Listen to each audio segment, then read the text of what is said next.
In 1984, a college student picked up Timothy Leary's autobiography and began meticulously photocopying psychedelic research papers from bound library journals, discovering treatments that had been systemically erased from scientific discourse. 4 decades later, that same researcher would run one of only 2 sites nationwide legally administering MDMA therapy, watching patients in their 60s and 70s heal from trauma they'd carried for most of their lives. Welcome back to the Psychedelic Podcast. This is your host, Paul F. Austin, and today's conversation with Dr. Raymond Turpin offers a rare longitudinal perspective on the psychedelic renaissance from someone who's been quietly dedicated to this work since the darkest days of Prohibition. What makes his story particularly compelling is how he navigated being a psychedelic advocate, researcher, therapist in conservative America, from changing his college major against his professor's advice to establishing the Pearl Psychedelic Institute in an ocean of conservatism outside Asheville, North Carolina. This discussion reveals the intimate details of treating 4 patients through the FDA's Expanded Access Program, including a 72-year-old woman whose PTSD score dropped from 51 to just 5 after treatment.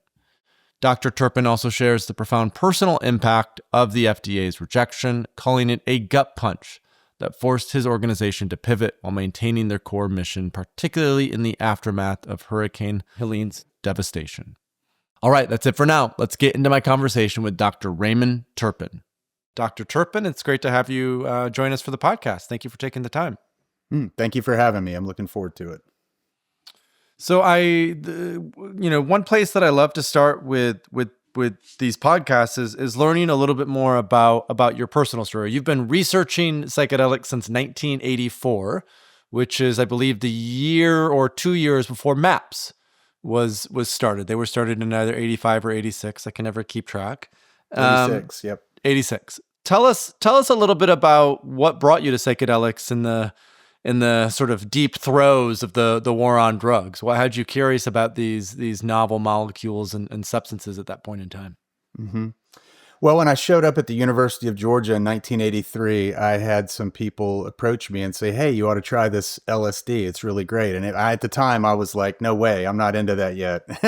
And eventually, I found Timothy Leary's autobiography, Flashbacks, which was published in 1984. And I read that. And, I was quite aware of his controversial status in America. Like my father in particular was very not that happy that I had discovered Timothy Leary. But, I read that book and, like I said, despite his shortcomings, it was an incredibly articulate, very brilliantly written story about how he discovered psychedelics and how he used them throughout his career. And so that got my curiosity going, particularly with psilocybin mushrooms. I liked the fact that they were organic. They'd been around for thousands of years. All the evidence that I had read looked that they were physiologically safe. I was aware of the psychological, emotional risks that could be, taken when you're using psychedelics. But did my reading, got the setting right, did it with a couple of friends of mine, and had a very profound initial experience with it. At the time, interestingly enough, I was an advertising major at the University of Georgia. I was kind of creative, and I thought, well, when I came out of high school, I figured I need to make a lot of money. I'll use my creativity to, make a lot of money in advertising. And I had this pretty profound vision in the middle of my psilocybin experience where I actually saw myself probably in my 50s as a successful advertising executive in a skyscraper with all the trappings of advertising success in the office. And I perceived just this existential emptiness and it was almost like a voice saying, "What are you doing? You're going to convince people to buy all this stuff they don't need? What are you doing?" And I asked myself, what am I doing? And I was fascinated that I was having these kinds of insights because I knew that this information wasn't necessarily within the mushrooms, but the mushrooms were allowing me to access this part of myself that had kind of been socialized out, to believe that I've got to go make money and all this. And so there was just this realization about these things as tools for accessing unconscious material and maybe accessing more of the true self. And I eventually, later that night, I had the insight about, using it for mental health treatment and helping people with growth, spiritual growth. And so I changed my major to psychology. The faculty at the University of Georgia Psychology Department were not all that excited about my newfound interest in psychedelics. They were telling me, don't waste your time. This has been done. It's not coming back. And but I started to go to the UGA library, and this was in the days where you had to actually pull the bound volumes of journals off the shelf. And I would go and I would meticulously make copies of all the research articles I could find. They were all pretty much pertaining to LSD. And I was astounded to see the amount of research that had been done, particularly in the 50s and the 60s, and some of the highly refractory mental health diagnoses that had been successfully treated using psychedelics.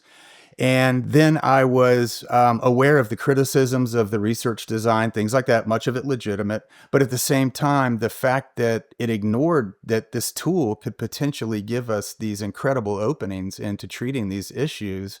And then the fact that it had all been squashed by the early 70s, and back then, the US government, they controlled all the main information highways, the radio, the TV, the newspapers. And so it was very easy for them to control the narrative about psychedelics being bad, psychedelics being dangerous, tearing the country apart, et cetera, et cetera.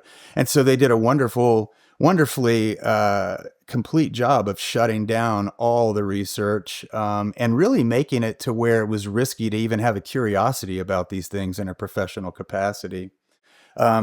So that's kind of how I got interested in it. Like I said, I changed my major to psychology and really just kind of quietly made a vow to myself that I was going to spend the rest of my days quietly researching these things, reading what I could, having some personal experience, because I think that's critical. If you're going to work with these compounds, you've got to have had personal experience with whatever medicine that you are proposing to work with people on.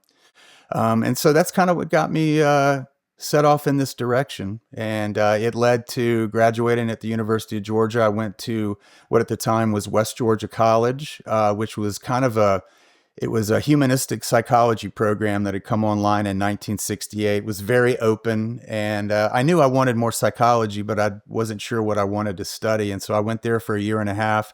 There were some psychedelic folks there on the faculty that were able to encourage my interests. And so that was really coming at a good time. And then while I was at that program I was actually to talk with Stan Krippner, and he was telling me later about the California Institute of Integral Studies. And so I ended up going out there at the end of 91 and pretty much spent the 90s in the Bay Area, getting my doctorate at CIIS and really just continuing to learn as much as I could about psychedelics. I was lucky enough to have Ralph Metzner as teacher. Stan Groff was a teacher out there at the time. So I got exposed to some real masters and some giants that were doing the research I'd been reading about years before. I was actually able to be in class with them. So I think all of that really helped establish, and encourage my interest in sticking with the subject. Who was Stanley Krippner? I've heard that name before, but I would imagine a lot of our listeners don't know who Stanley Krippner is. Stan Krippner is a psychologist. He is still alive, actually. I think he's in his 90s now. But he was he was involved in some of the early LSD research. He did a really fascinating experiment. I believe it was in the early 70s, where he had a psychic or two at the Maimonides Dream Center. And then Stan Krippner went to a Grateful Dead show, because he knew everybody at Dead shows was high. And so he conducted an experiment actually where they would throughout the show would flash images up on the screen, and the crowd was instructed to try to transmit the image to the psychic that was at the Dream Center. And the results were pretty astounding. I mean, it was a lot of accuracy in what they sent. And so that's kind of what he's known for. But he's just been one of these kind of quiet, behind the scenes advocates for psychedelics. He was also Salvador Roquette, which is a psychiatrist in Mexico that was really running a lot of groups with psychedelics, controversial I think he gets a bad reputation now with certain segment of folks. But if you look at his work, he was profoundly successful in the work, despite the controversial nature of his techniques. And Stan Krippner was a big proponent of trying to bring Roquette's work to the United States and to help make people aware of what was going on in Mexico at the time with his work. And Roquette was using some form of shock therapy. It's probably not the correct phrase, but if I remember, or intense.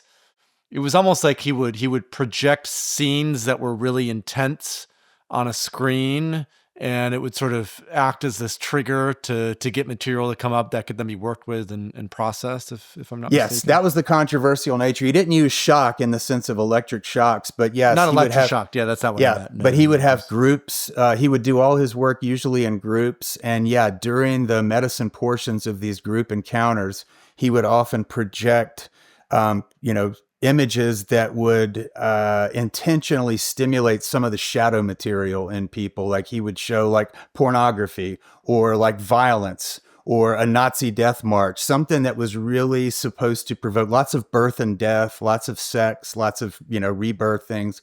It was all in the sense of trying to go in and stimulate some of the shadow material that he felt like it was important for people to be able to access and to come up and process in these states. So that was the controversial nature of it, is that it was this kind of intense type of group intervention. But when you look at his records and some of the testimonials from the people that went through his groups, they found it very helpful and very healing. But yes, the way he went about it definitely was a bit controversial. So you end up out in the Bay Area, you get your doctorate from CIIS. At which point did a light bulb turn on for you where you were like, okay, maybe there is a professional path here. Maybe there is a way in which I can actually do this work more publicly. Maybe, maybe I'm starting to notice and observe that there's some more momentum coming behind this. What was that moment for you, or that point?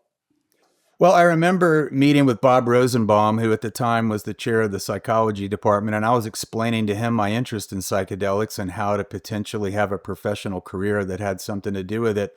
And, he was one of the ones that sort of let me know, his words were, the door is actually cracking back open on this research. At this time, Rick Strassman was starting his DMT studies at the University of New Mexico. And I believe that the FDA was beginning to give like Charles Grove permission to start the phase 1 studies with MDMA. And so there was he kind of encouraged me and let me know, hey, you're not totally off track here. This is starting to open back up.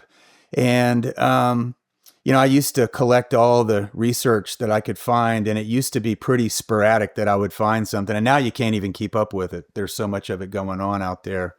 But I would say that, and just being in the Bay Area, I think there was such an openness to this type of work that I think it also encouraged me not to necessarily look at it as something I have to keep quiet and not necessarily pursue. And then when I left the Bay Area and moved here to Waynesville, which is about 20 miles west of Asheville, very different climate here. Asheville is this island of progressivism, but when you get outside Asheville, it's an ocean of conservatism, I would say, with little pockets of coolness.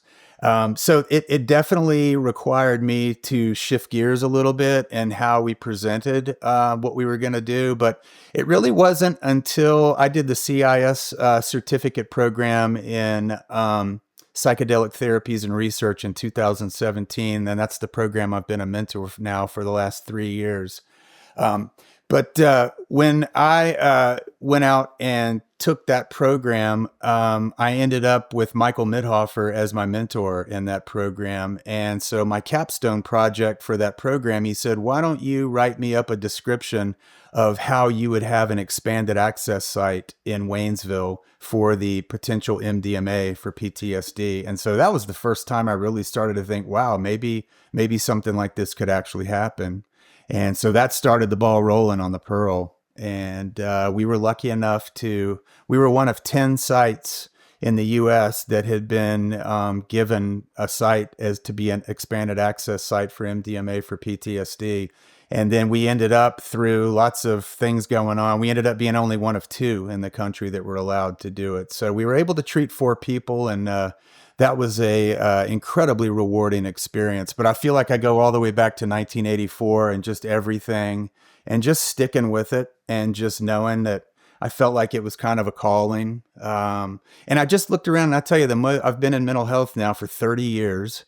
And I have used all the conventional tools to try to reach people and to heal people with some pretty difficult issues. And while it can be very effective for a certain number of people, we have a long way to go. We just do not have a good grasp on how to get in there and potentially cure the underlying cause of the mental illness. We're really good at mitigating symptoms so that people can get out and be functional. That seems to be the whole focus these days of a lot of psychiatry. And these compounds actually provide us with an opportunity of being able to go in and actually work with the underlying causes of these issues. And to me, that's a seismic shift in how we treat mental illness. And so it's very important to me that we continue this fight, because I think that it's all about trying to improve the human condition. And I think that's what we're all about, if we can all agree that that's really kind of what we're all trying to do. Tell us more about expanded access sites, because I think that's probably the first time this has been brought up on the podcast. What are these expanded access sites for MDMA-assisted therapy? Okay. When an experimental drug or treatment is going through the FDA regulatory process, once it gets to a certain point, usually phase 3, which is the final phase before usually a new drug application is submitted to the FDA, if the research so far has demonstrated that this treatment could be more effective than the treatments that are out there, it's been demonstrated to have a good safety profile, and it treats something that is considered to be a life-threatening condition, which PTSD is, then the FDA may, under certain circumstances, allow this program that's called expanded access or compassionate use. And this is where limited providers out in the community can be trained to go ahead and be providing this treatment in a very controlled, almost like a research environment, gathering data about efficacy and safety. But there's no blinding. People are coming in, they know they're going to get treated with MDMA. And so MAPS put the call out for people that might be interested in having a site, and there was hundreds of applications for expanded access sites. And it all ended up coming down to 2 sites. And, one was in a very well-funded research facility up in Maryland. And then I think, to be honest, I think we were kind of the turd in the punch bowl, to be honest. We, when they were asking for our paperwork to be done, we were right on it. We were the first site to turn in all of our paperwork. And so I think we kind of got in under the gate before they decided they wanted it all to go to this other facility because of various reasons. But we were lucky enough to be able to get in there. And so there ended up only being 2 sites. The FDA all along had said no more than 50 patients nationwide were going to be able to get this treatment and expanded access. And so we were able to sort of scratch and claw our way into being allowed to treat 4 people. And so we were able to treat 4 patients with MDMA-assisted therapy. Legally, yes. And it was interesting because the 4 patients that we were able to treat, they were all on the older side. Our youngest patient was 54. Our oldest was 72. And MAPS was kind of interested because they didn't have much data on those older populations.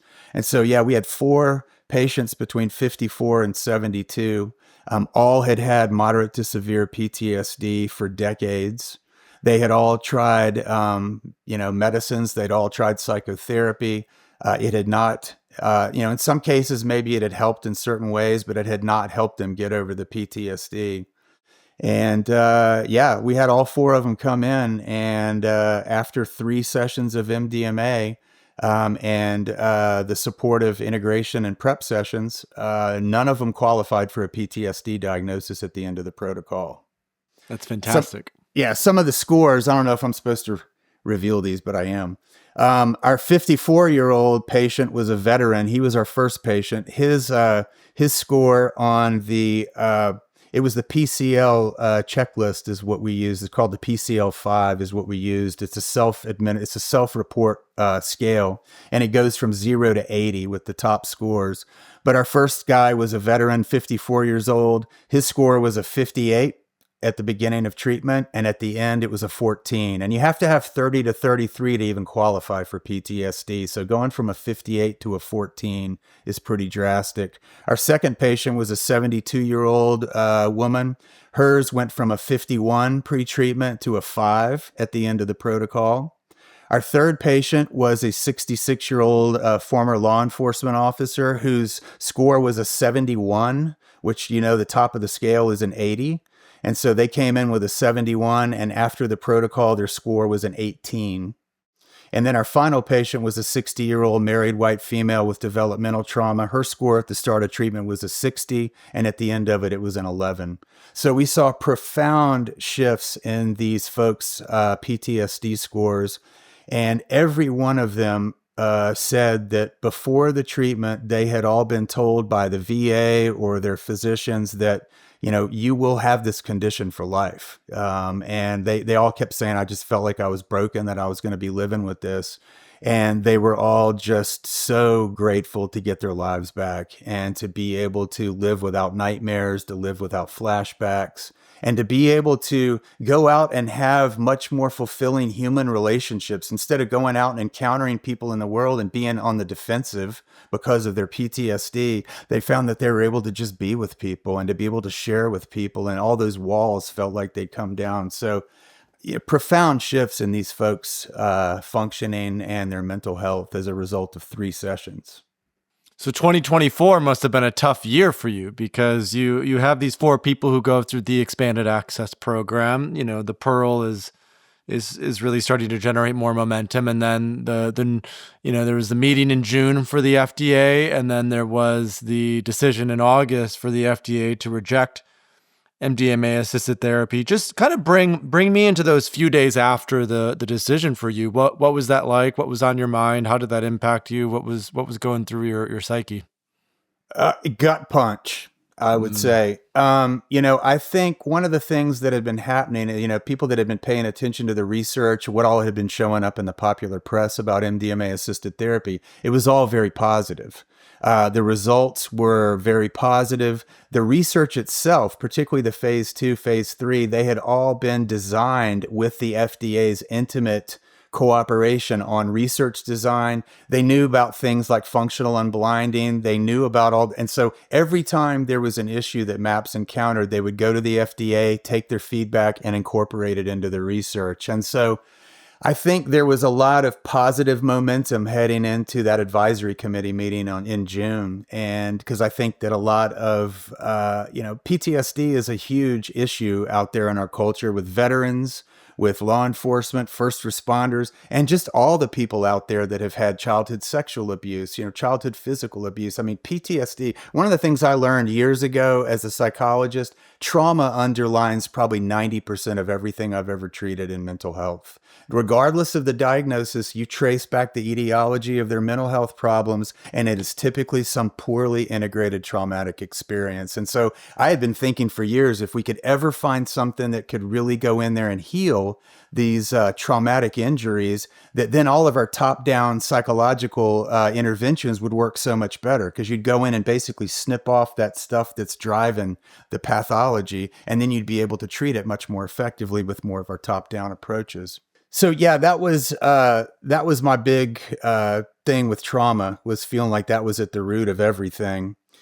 Yeah, and so there was a lot of positive momentum heading into the June thing. The only thing that had come out was in March, ICER had released a draft report that was full of criticisms about, misconduct, about the functional unblinding, about people not about MAPS not reporting adverse reactions, things like that. All of this information had come from this radical group Symposia. They fed ICER all of this information. ICER just went to Symposia to get their information. So it was all this circular referencing that ended up with this really damning report. And I have to say, leading up to June, I had been really surprised at the lack of pushback from traditional psychiatry and academia on the MDMA research.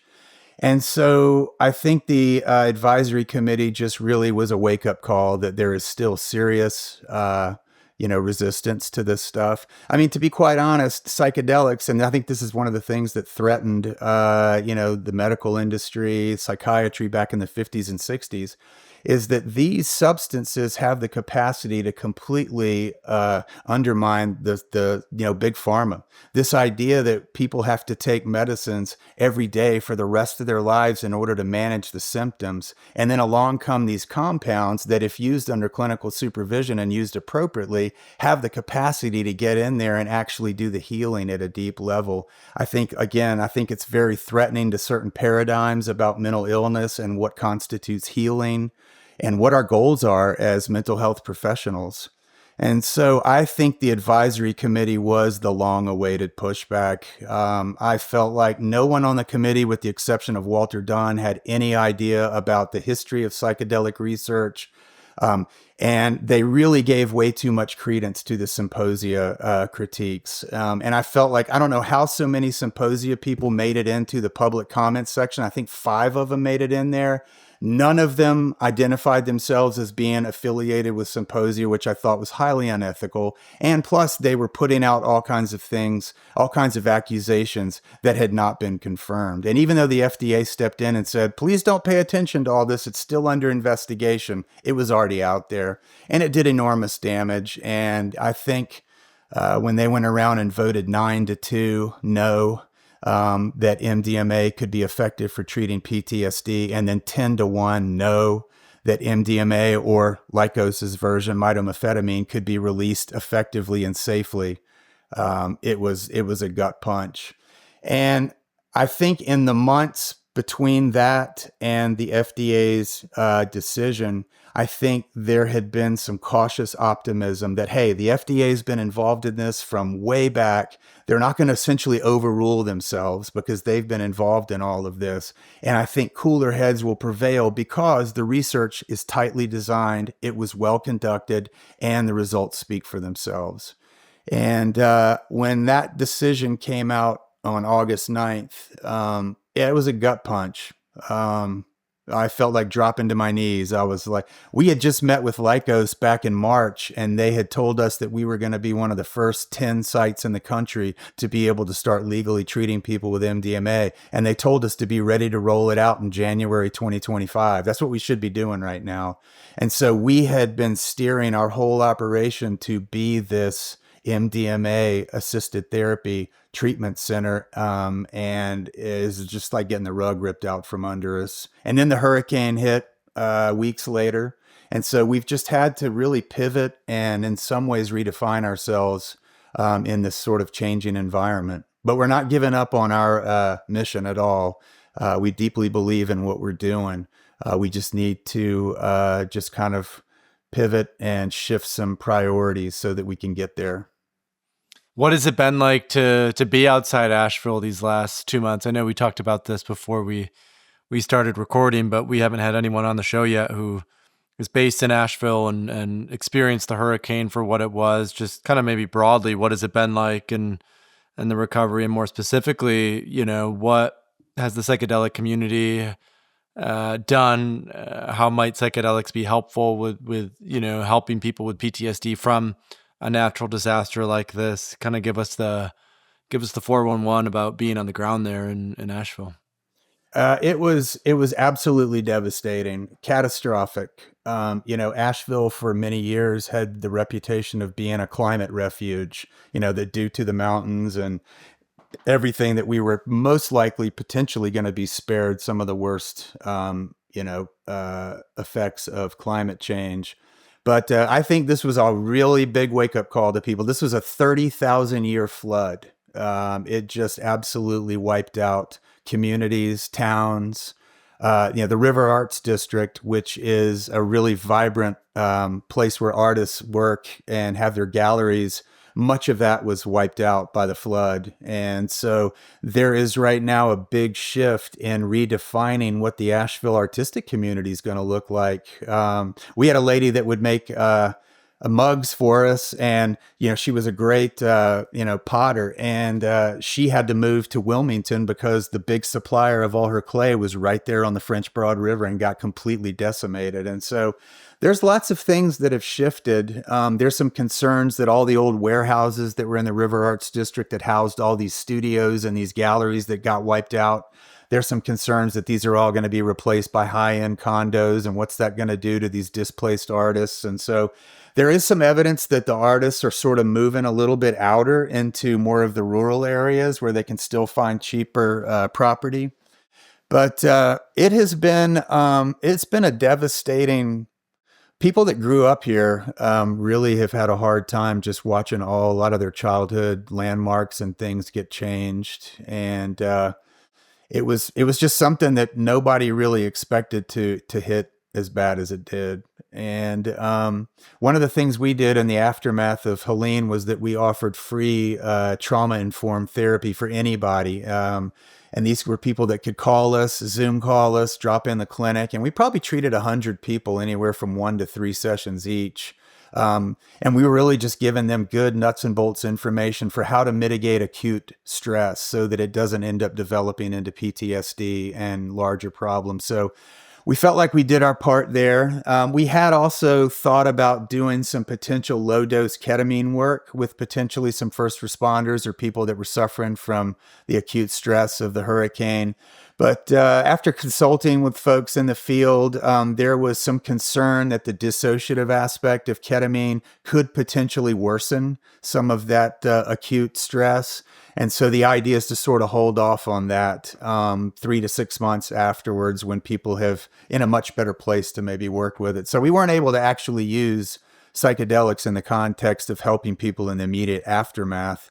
But we did get to meet a lot of people. We did get to help a lot of people. We did get to educate people about some of these psychedelic alternatives should they want to come pursue some of that later. But Helene has unquestionably changed Asheville and much of this region. And I think they're still looking for bodies. And I think that we're just still trying to figure out what it's going to look like long term. But the community did come together very well. It was really cool. Like when everybody didn't have power for weeks, no water for weeks, the neighborhoods came together. People put their phones down because they didn't work. And neighbors were coming together and having cookouts. Kids were playing together. I mean, people were showing up with chainsaws and helping people clear their properties. So there was a real coming together of the community that was tremendously inspirational for a lot of people and very healing for people that were pretty much in shock after going through what they did. How have you navigated this past year? I mean, it's been a really tough year for you personally. How have you been resourced? How have you been supported? I'd love a little insight into that. I mean, with the MDMA decision and then the hurricane, I mean, that's not easy. So, how have you held up?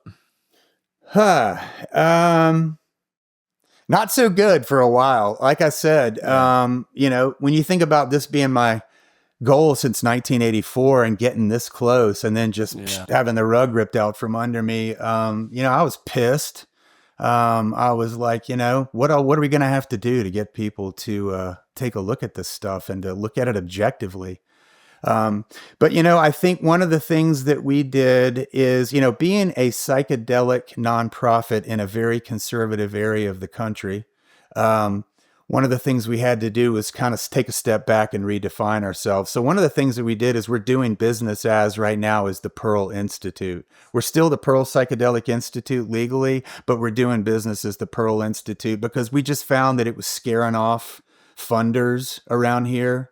And so we realized that we needed to probably shift a little bit. Once upon a time when I put psychedelic in the name of the Pearl, I thought it was a brilliant idea because if MDMA was going to pass, it was going to force people to reconsider the meaning of the word psychedelic. And then when MDMA didn't pass and everybody was like, oh, yeah, these hippies, they're trying to give psychedelics. Then I figured, okay, we've got to back off a little bit of the emphasis on that word. It doesn't change our mission one iota. We're still doing what we're doing. But there's a little more of a public face that we feel like needed to be a little more palatable for the more conservative elements out here.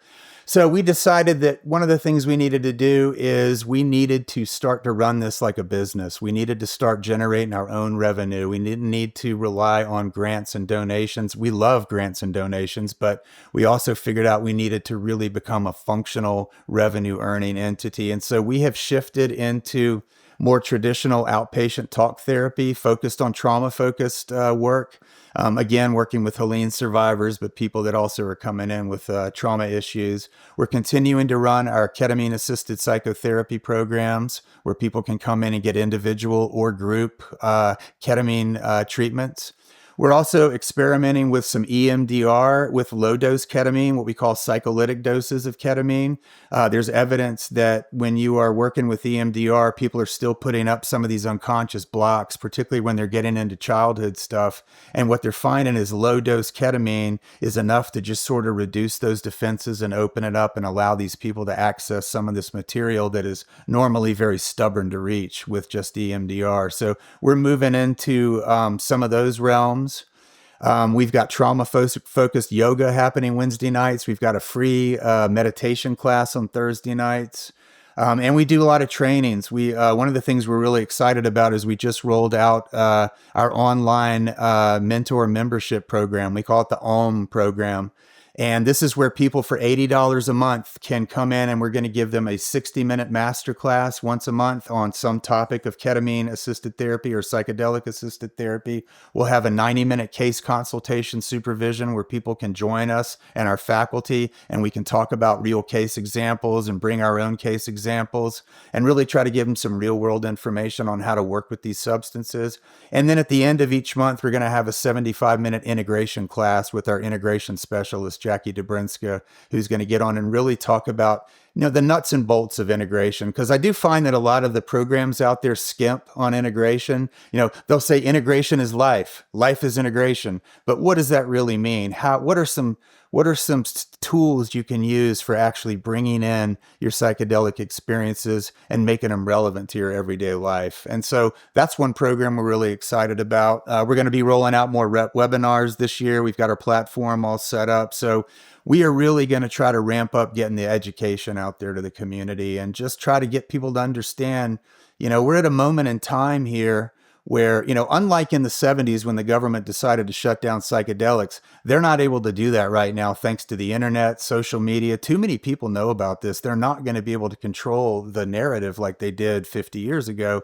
And so people are continuing to be curious about these. People are continuing to want to experiment with them. And so it's really important to us that we get good information out there, good harm reduction information, recognizing these are adults making their own decision to use these things, but we want to make sure they're using it safely and responsively, and hopefully trying to set things up so they can have the most potential benefit from it. What does the Pearl mean to you as a metaphor? I imagine that name is quite intentional, so I'm curious to hear you talk a little bit about that. Yes, that name originally came to me in somewhat of an altered state. And what it was, initially there was two meanings to it. Number one, the pearl kind of represents wisdom and purity cross-culturally. And so there was, trauma robs us of that innocence and that purity. And so there was, this idea that the pearl could potentially try to recapture some of that in the healing of trauma. But then I think the most important one too is that just in the idea about how a pearl is made inside an oyster, some irritant gets inside the oyster and then it encompasses the irritant and it eventually grows into this beautiful, valuable pearl. And so this idea that something getting in that's an irritant, something that can come in and rob us of our optimism, of our innocence, that there is a way to potentially heal these and turn it into something beautiful. And so that was kind of the idea behind the Pearl. That's beautiful. So we've covered quite a bit today. I mean, this is what I love about doing podcasts is, and with how articulate you are, we're able to go into a lot of different areas. What for you, what for you do you think the next few years looks like? Now that, if you had told me 5 years ago where we would be, I would have assumed MDMA would have been approved. I would have assumed Massachusetts would have legalized, psychedelics in the recent election. I was even hopeful that California this year would be able to pass something, but it feels as if we're in this sort of very uncertain time. So I'm curious, in the conversations that you're having, in the discussions that are coming up, what to you do you want to focus on over the next few years? Where do you see this sort of space headed by the end of the decade? Well, like I mentioned earlier, we want to focus on education. We want to focus on getting as many people out there and giving them good, objective information about these compounds. Because what I want is that when people are confronted with these things, I want people to have informed opinions. Whatever it is, they might be negative about it, but I want it to be based on good, solid, objective information. So community education is a huge thing that we're going to be pushing over the years to come. I am thoroughly convinced that MDMA will be approved in possibly 1 year is probably overly optimistic, but somewhere in 1 to 5 years, I am totally convinced that it's going to be approved. I think the phase 3 study that the FDA is ordering, I believe you're going to see that take place in the VA. And so I think we're going to have more evidence about MDMA being able to really help some of these refractory PTSD cases in the veteran population. So and there's an interesting story right now about a billionaire that's attempting a hostile takeover of Lycos and is likely to reinstall some of the old MAPS folks in there, which I hope happens. And so it's very interesting to see what might happen with that. Maybe RFK. I think he's got some very controversial theories, but one of the things that he does seem to be adamant about is that the FDA needs to take another look at psychedelics, and we need to make these available to people. I mean, one of the problems is that these things are all Schedule 1, and that makes it impossible to even research. We can't even learn more about them. Legitimate researchers with it being Schedule 1. So there's got to be some give so that we can start to take a look at these things and really learn, how do we use these things? What are they capable of? What are the dangers? Ketamine remains legal, Schedule 3. So we are going to continue to introduce people to psychedelic assisted therapy using ketamine. We've had some wonderful results with treatment-resistant depression, complicated bereavement, anxiety disorders, PTSD. We've had people make some really noticeable gains with a few ketamine sessions. And so, we're going to continue to do that, but it's really about education and continuing to sort of push forward and keep it in the consciousness of the country about these medicines. Again, some of them have been around thousands of years. I mean, it's been an innate part of human culture for thousands of years, and it's been really a part of Western culture, the scientific culture, since, Hoffman discovered LSD's effects in 1943. So we have an obligation, I think, as mental health professionals who are interested in improving the human condition and helping alleviate suffering. We have a responsibility to continue to put this out there in the consciousness of the nation and to really be giving people good, solid, objective information. What, on the topic of education, what has your experience been like as a mentor in the CIIS training program? It's been great. I went through I graduated from there with my doctorate in 1999, and then I went back in 2017 to do the certificate program, and then they asked me to be a mentor later.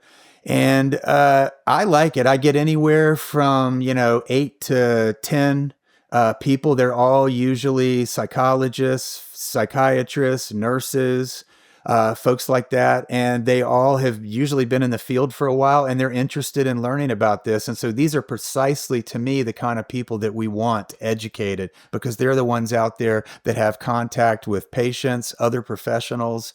And so I've enjoyed the caliber and quality of the people that have been in my mentor groups, and just that ability to spark their interest. I tell people at the beginning for their capstone project, I want you guys to do whatever you want.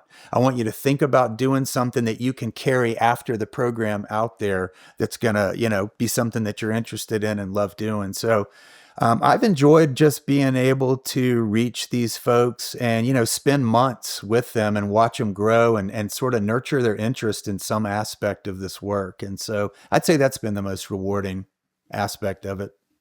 Well, Dr. Raymond Turpin, this has been an honor to have you on the podcast to hear more about the Pearl, you getting into Timothy Leary and LSD. I mean, I'm kind of curious, just as like a final question, and maybe it's a little off topic now, but you had even mentioned at the beginning that your dad was a little hesitant and skeptical. What was the family unit you grew up in? I imagine it was probably quite a leap for you to be exploring LSD. Same with me, but I get the sense you're from the South originally, and to be into psychedelics in the 80s, that was quite a courageous shift. So, I'm just curious.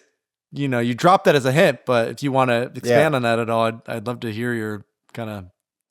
Well, my mom grew up in small town Mississippi, and my dad is from Atlanta, and my dad was, pretty conservative guy up until about maybe 15 years ago or so. We got into his head and got him to open up a little bit. But he's a 50s guy, grew up in the 50s, very 50s. He was never a hippie, anything like that. And I think his knowledge of Timothy Leary was more or less coming through the media.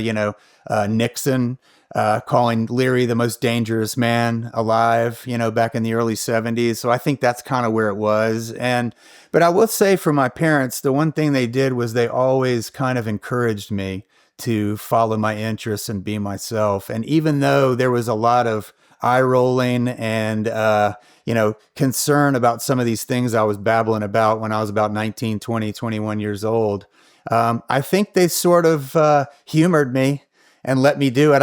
Maybe they were hoping that it was going to be a very temporary obsession and that I would grow out of it or something. But, as we've moved forward, they've really gotten interested in the work. They've seen the research. I talked with them about the expanded access stuff that we saw. And they're one of our biggest supporters right now. They've helped us out in many ways, and they really want to see the Pearl succeed because they do believe in this work. And it's been a long road, but they've listened to me babble for 20-something, 30 years now about it. And they're on board, which has been pretty cool.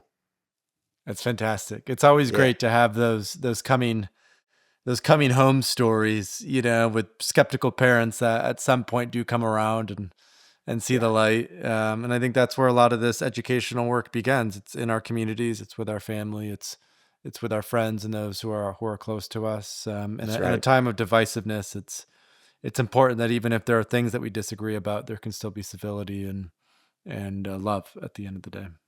Yep. That's important. It is. So the Pearl is, I have your website here, Pearl Psychedelic Institute.org. Is there any other place you'd love? I know you mentioned the membership group, OM, online mentorship. Any other places you'd like to point people, or final closing words before we wrap up today? Well, the website's a great place to go. We've got some interesting blogs on there and our trainings and things like that. So I would definitely invite people to check out our website. We're also on social media, Instagram, X, Facebook, and that often has a lot of our announcements and things. Like we're trying to, Albert Hoffman's birthday was January 6th. So we try to post little things about people. I'd also invite people to visit YouTube. We have a YouTube channel, the Pearl Psychedelic Institute. And I would love it if people would check it out and subscribe. We're trying to monetize that to help us out. But one of the things that we have launched is we're going to do a psychedelic biography series where we're going to do a short biography about some influential figure in psychedelic history. And then if they're still alive, we're going to companion piece that with an interview. We've got Dave Nichols, the medicinal chemist and pharmacologist. He's going to be our first feature. And he was nice enough to allow us into his home in Chapel Hill back in August. And so we filmed about a 2.5-hour interview with him. And so we're going to be featuring that on our YouTube channel. So yeah, I would invite people to go to the YouTube channel, check it out. And if you can, subscribe, leave us a comment, anything like that. But anything that will help us. We are determined to keep this thing going. Fantastic. Well, thank you, Dr. Raymond Turpin, for joining us in the podcast. It's been an honor to have you. We'll have all the links that Dr. Turpin mentioned in the show notes. So folks, if you're listening to this, you can go to our website, go to the podcast page and find them there. Thanks again, Dr. Turpin, for joining us for the show today. Thank you for having me. I really appreciate it. Thank you so much for watching. If you want to stay up to date on the third wave of psychedelics, subscribe to this channel and visit thethirdwave.co, where you'll find plenty of free resources on the intentional and responsible use of psychedelic medicine.